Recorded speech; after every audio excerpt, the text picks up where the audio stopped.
La década perdida. En Honduras, la década de los 80 es conocida como la década perdida. Ese es el término usado para designar el estancamiento económico. En Honduras se llama así por los de la locura fanática y de la doctrina de seguridad nacional. El general Policarpo Paz García fue nombrado presidente provisional por la Asamblea Nacional en 1980. De ahí comienza la hegemonía castrense y el temor civil a la misma.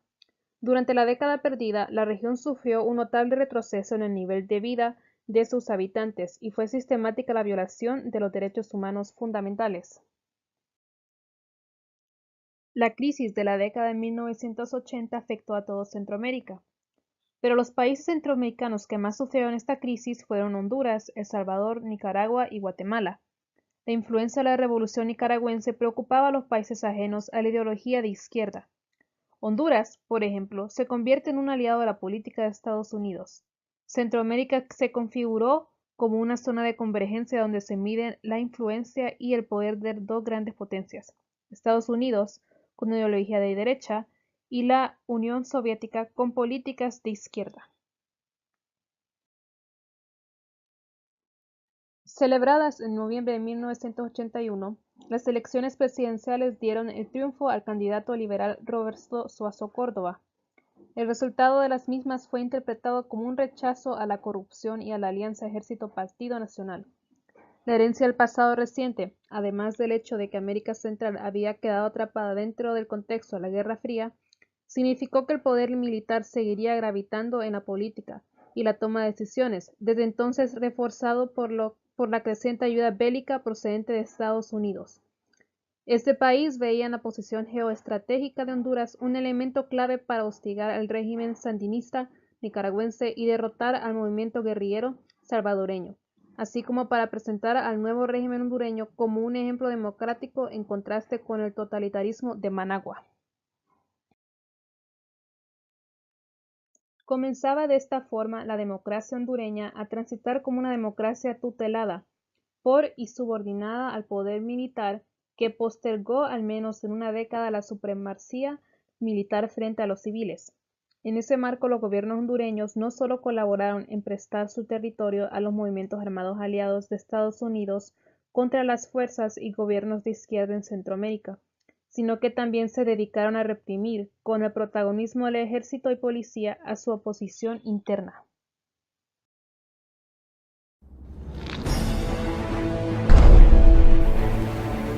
Hoy, hace 34 años, iniciaba la era democrática en Honduras, y es que el gobierno del presidente Roberto Suazo Córdoba alistaba sus engranajes para marcar un hito en la historia del país. La nación se preparaba para este nuevo comienzo, en donde el mismo Gustavo Álvarez Martínez, jefe de las Fuerzas Armadas de ese entonces, afirmaba que los golpes de Estado no eran solución para Honduras, por el pasado oscuro de décadas atrás.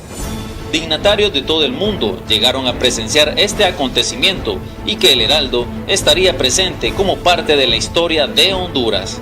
Para el Heraldo.hn les informó Roberto Ramos. La década de los 80 marcó la historia de Honduras como un periodo de persecución y muerte de líderes sociales cuya autoría recayó en el Escuadrón Especial 316, entrenado por el gobierno de Estados Unidos bajo la supervisión del para entonces embajador John Dimitre Negroponte. El siguiente trabajo describe el episodio que vivió esa nación centroamericana.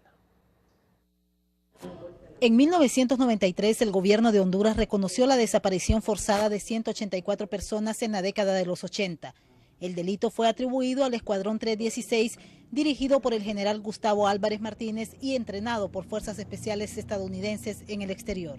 La presencia militar norteamericana en nuestro país ha dejado mucho dolor, ha dejado un país impune, un país ocupado militarmente, porque nunca se han ido.